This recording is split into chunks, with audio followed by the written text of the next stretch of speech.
పిఠాపురం వేదికగా జనసేన ఆవిర్భావ దినోత్సవానికి సంబంధించి పూర్తి స్థాయి ఏర్పాట్లన్నింటిలో కూడా పోలీసు అధికారులందరూ కూడా నిమగ్నమై ఉన్నారు. ఎటువంటి అవాంఛనీయ సంఘటనలకి తావు లేకుండా పూర్తి స్థాయిలో భద్రతా ఏర్పాట్లు కూడా పటిష్టంగా చేస్తున్నారు. రేపు మనం ఉన్న ఈ ప్రాంగణం నుంచే భారీ బహిరంగ సభ ఇక్కడ ఏర్పాటు చేస్తున్నారు. దీనికి సంబంధించి లక్షలాది మంది పవన్ కళ్యాణ్ గారు ఆవిర్భావ దినోత్సవ సభకు వచ్చే అవకాశం ఉంది కాబట్టి ఎలాంటి ఏర్పాట్లు చేశారు? ఐజీ గారు ప్రస్తుతం మన దగ్గర ఉన్నారు. సార్ నమస్తే సార్. ఆవిర్భావక సందర్భంగా సభకు సంబంధించి వివిధ ప్రాంతాల నుంచి, రాష్ట్రం నలుమూల నుంచి కాకుండా తెలంగాణ ప్రాంతం నుంచి కూడా వేలాది మంది తరలి వస్తున్నారు. సుమారు 2-3 లక్షల మంది వచ్చే అవకాశం ఉన్నట్లుగా వస్తున్న వార్తల నేపథ్యంలో ఎటువంటి అవాంఛనీయ సంఘటనలకి తావు లేకుండా ఎలాంటి ఏర్పాట్లు చేస్తారు? ఇప్పుడు వెన్యూ ప్లేస్లో సఫిషియంట్ బ్యారికేడింగ్ ఏర్పాటు చేశారండి. తర్వాత ప్రజలు ఏ రోడ్లోంచి రావాలి, ఏ రోడ్లోంచి ఎక్కడ పార్క్ చేసుకోవాలని కూడా సైనేజ్ బోర్డ్స్ చెప్పడం జరిగింది. రెగ్యులర్గా తిరిగే ఆర్టీసీ బస్సెస్, తర్వాత ప్రజలకి కూడా ట్రాఫిక్ డైవర్షన్స్ ఆల్రెడీ చెప్పడం జరిగింది. సో దట్ సభకు వచ్చే వాళ్ళు మాత్రమే ఇక్కడికి స్మూత్గా రావడానికి అరేంజ్మెంట్ చేశాము.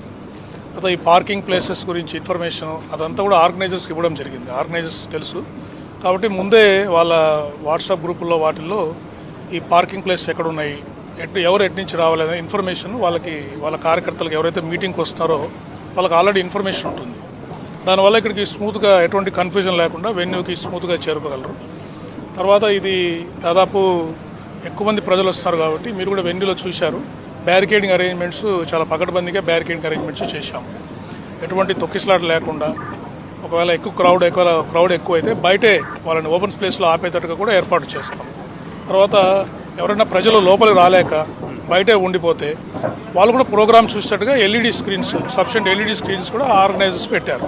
కాబట్టి ప్రజలకు ఏమైనా డిసప్పాయింట్మెంట్ ఉండదు. ఎక్కడ ఉన్నా కూడా వాళ్ళు ప్రోగ్రామ్ని హాయిగా చూసే అవకాశం ఉంటుంది. సార్, ఇప్పుడు ప్రస్తుతం ఉన్న మన గ్రౌండ్ కెపాసిటీ మీ అంచనా ప్రకారం ఎంత ఉండే అవకాశం ఉంటుంది? దాదాపు 80,000 మంది పడతారండి. ఇక్కడ 80,000 మంది పడతారు. మిగతా వాళ్ళు పార్కింగ్ ప్లేసెస్లో బయట రెగ్యులేట్ అవుతారు.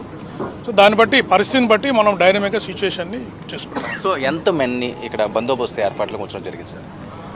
ఇప్పుడు 1,500 మందిని స్టాఫ్ని పెట్టామండి. అంతేకాకుండా ఇప్పుడు పార్టీ తరఫున వాళ్ళు 250 మంది వాలంటీర్స్ని మాకు ఇచ్చారు. వాళ్ళతో కూడా సమన్వయం చేసుకొని ఎటువంటి ఇబ్బంది లేకుండా చూసుకుంటాం. సార్, వివిధ ప్రాంతాల నుంచి ఎవరు ఏ రకంగా వస్తున్నారో తెలియని పరిస్థితి ఉంటుంది. ఏమన్నా చెక్కింగ్లు అవి పెట్టడం కానీ, లేకపోతే వెహికల్ చెక్కింగ్లు కానీ ఇలాంటివి కూడా ఏమైనా ప్రికాషన్స్ తీసుకోవడం జరుగుతుంది?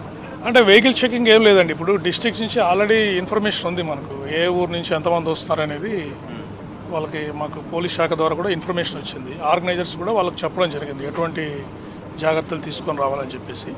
పార్కింగ్ ప్లేసెస్ వరకు వారు వెహికల్స్ పార్క్ చేసుకుంటారు. ఇక్కడ లోపలికి ఎంటర్ వాళ్ళందరికీ డిఎఫ్ఎండీస్ వారు చెక్ చేసి లోపల పంపిస్తాం. సో మీకున్న ఇన్ఫర్మేషన్ ప్రకారం యాజ్ పర్ స్కెడ్యూల్ ఎప్పటి నుంచి మొదలయ్యి ఎప్పటి నుంచి క్లోజ్ అయ్యే ఛాన్స్ ఉంటుంది?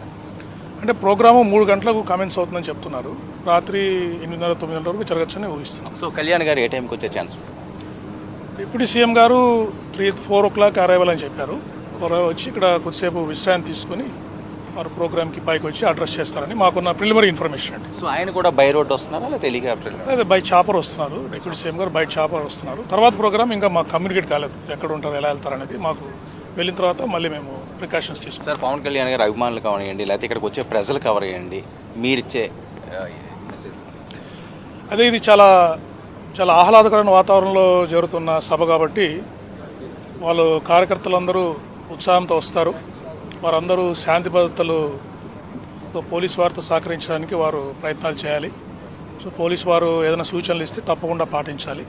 అంతేకాకుండా వాళ్ళే సెల్ఫ్ డిసిప్లిన్గా ఉండి, వాళ్ళే గ్యాలరీస్లో ఉండి ప్రోగ్రామ్ని జాగ్రత్తగా చూస్తూ ఉంటే ఇబ్బంది లేకుండా అందరికీ ప్రోగ్రామ్ బాగా జరుగుతుందనేది మా సలహా అండి. సో ఎటువంటి అవాంఛనీయ సంఘటనలకి తావు లేకుండా పూర్తి పటిష్ట బందోబస్తు ఈ సభకి సిద్ధంగా ఉన్నట్టేనా?